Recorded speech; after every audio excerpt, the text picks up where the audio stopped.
The Ashmolean has recently opened its autumn exhibition, Imagining the Divine, Art and the Rise of World Religions, which aims to explore the art of 5 major world religions. The Oxford student went along to the exclusive press viewing to take a look. The exhibition is the culmination of new research into the art history of religion and considers images and objects as the results of a long visual evolution, as the result of encounters and exchanges with other faiths, rituals, and cultures. So we're here in the first room of the Imagining the Divine exhibition, where the curators have chosen to show us a piece from each of the 5 major religions that they're covering. So I'll just take you around and show you those. So the first is a painting of the Buddha, so of course from the Buddhist tradition, which originates from Tibet.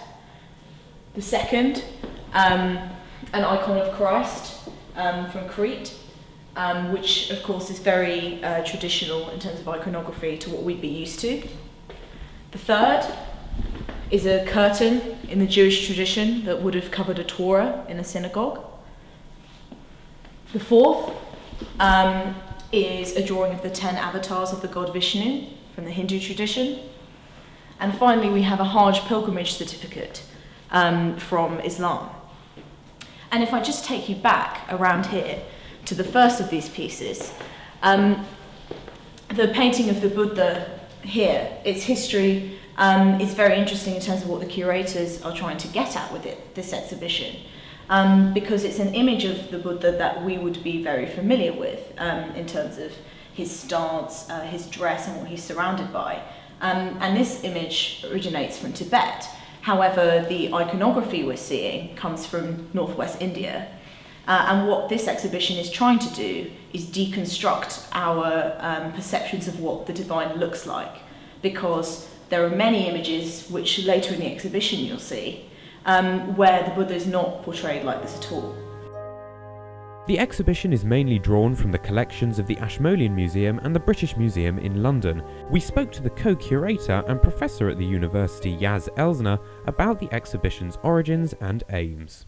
What we're trying to do is show the way that the different visual cultures of the world religions came into being and acquired the identities they have now in the period of the first millennium AD, what's known as the long late antiquity.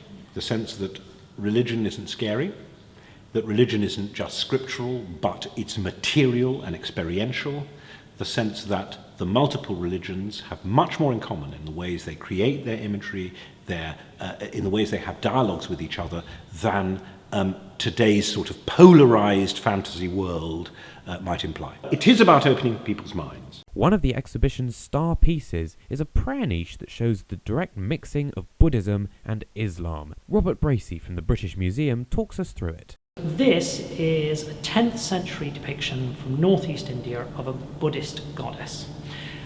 I can't tell you exactly which Buddhist goddess is being depicted because the attributes that would identify her, held by her multiple different arms, have been chiseled away.